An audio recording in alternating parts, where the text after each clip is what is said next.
Hey guys, it's RebeccaOberstadt. In today's video, we are doing something a little different. If you see this pattern I'm showing you, there's a reason for that. I'm going to do a normal eye and a crazy looking eye to match the coloring of this dress. We're using the Blend Bunnies palette, the Blends palette, and I'm also using the Profusion Wanderlust palette to create this look. We will be using the shades on this eye, well, the same shades on both eyes, to be honest. So if I'm not going to talk through this whole thing, it was like 30 something minutes long. I have cut out all like the extra stuff. I will be putting music behind this, and all of this is real time. And I'm not going to speed it up. So the shades used out of this palette are Bewitched, Spellbound, Depth, Truth, Giggle, Cream and Sugar, Dream, and Nevermore. And then I used two of the shimmer shades from the Profusion palette. And I do show you each one. I will zoom all of these in closer. Each of these clips will be zoomed in close so that you can see the looks and what I'm doing a little bit closer. And yeah, if you guys have any questions or whatever, leave them down below. I'm probably going to just find some music to stick in here and I'll pop in from time to time. I'm also going to try and find a picture of the palette so you can see, and I'll like try and highlight the colors that I'm using as I'm using them so you can see where they are in the palette if you have this palette. This is an indie makeup brand. It's a brand new makeup brand. This was her first launch. This was her first item. She came out with it last year, and every time I tried to get it, I was either out of money or it was out of stock. So I'm just grateful I was able to get it. I think this is the second look that I've done with this palette so far. The first one was to go get my first COVID shot. So anyways, I'm gonna go ahead and stop talking here and we'll play some music and I'll pop back in randomly. So yeah.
But just in case you guys are looking at that sparkly glittery stuff on my eyes, I wore a Galaxy shadow from JD Glow the day before, and I had a shower, I had washed my face, I used an oil cleanser, I used a regular double, my double cleanser, I did moisturizers and stuff that night before, and then I got up before I did this and washed my face again, and it still was on my eyes, on both eyes. So no, you are not seeing things. No, I didn't put glitter on. It was from the day before, from, I think I was wearing Peacock from JD Glow.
Alright, so this is the end of the first look. Well, at least this part of it. I do the under eye and stuff. And then, of course, the dress that I'm wearing. So if you are curious as to what the coloring and stuff came from, it's this dress.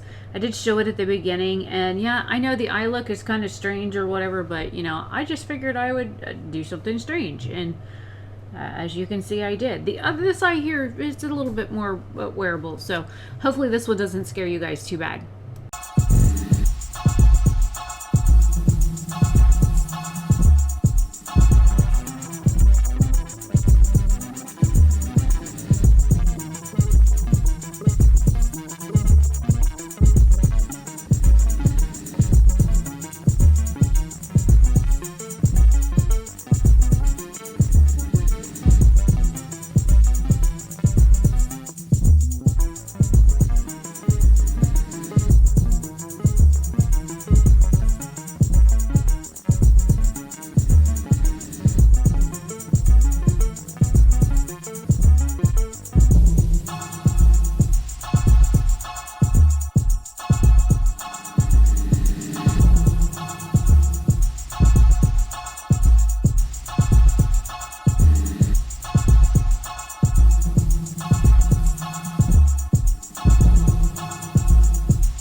So this is where we are right now with this eye. What do you guys think so far? That purple, or the shade that I put all over the lid on this eye, does remind me of that JD Glow peacock shadow. So I was like kind of surprised when I put it over the other, like the matte shades, how close it came to the shadow I was wearing just the day before. So I thought that was, you know, a little serendipitous there.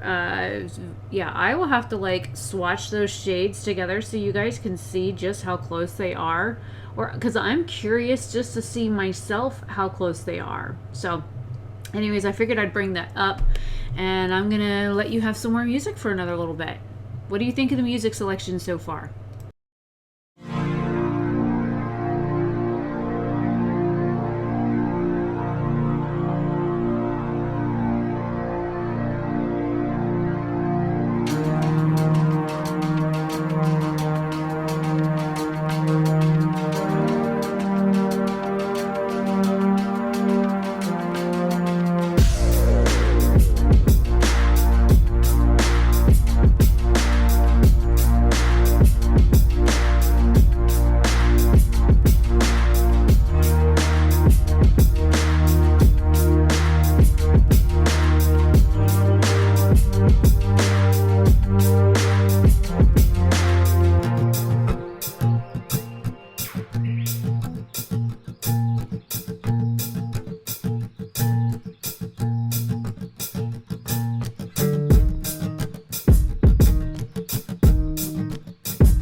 Okay, if you pay attention really closely to what I do here in just a second, it looks like I'm only using one color, but I'm not. I'm using the darker shades, that dark purple, that dark blue, and I did use the black above the upper lash line here, and I think it brings out the depth of the base of my lashes. Not only does it make my lashes look a little bit fuller, but it also brings a little bit of more depth and dimension to the actual eye look, because the top and bottom of my eyes, like the brow bone area or my crease color and under my eyes, are kind of pastel, and I did that on purpose, but I've concentrated the darkness to the innermost part of my eye, whether it's right up against my lashes or on the actual mobile lid that I have. You know, very little of it actually shows, but you know, I put the darkness there because I wanted to show some of the depth of the colors, but also the range of them and how light you can actually get them to appear versus how dark they appear in other like locations. So I did this to show diversity. They're all the same shades, and I did this that's why I did this the way I did. They're literally all the same shades between one eye and the other. So you're not gonna find I don't know, I find that it's interesting that both eyes have the exact same colors on them. The only difference is placement. That's the only thing that I changed up, was where I put the colors, how I blended them out, what if I mixed the shades between one shade and the other. And I wanted to show the diversity of this palette, and that was one thing that the owner of this brand has kind of done, is to show that you can take any of these shades and get them to look completely different from one look to the other. It might look like just another rainbow palette, but for me, I find that you know, using them in different ways depending on how light your pressure is or how hard you push down when you're applying the shadow depends just on how your shadow is going to look. Sometimes it looks super richly pigmented and really, really dark, and other times you can get it to look like this eye. Like, I think that is really nice, and it shows diversity with the palette, with the simple fact that you can get this much diversity with the exact same shades.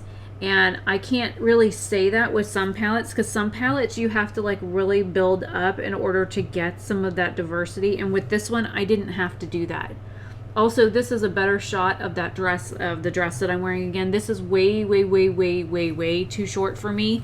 I like the dress. I like how it fits. I like how comfortable it is. But unless I wear like leggings or something underneath, this dress is way too short to wear in public without like leggings underneath, because even with shorts underneath, half of my ass hangs out, so that's not a good thing for me. But I do like the dress. Maybe I'll wear it like as like a peplum thing over my jeans or something. I don't know on whether or not I should keep it or not, but it is super comfortable, and the bonus is I don't have to wear a bra with it. Anyways, I'm Rebecca Oberstadt. I will see you guys later. Have a fantastic day or night wherever you are. Leave your thoughts about these two eye looks down below. I understand the one is kind of like out there, but you guys know me. I'm not normal. So anyways, I'll see you later. Bye.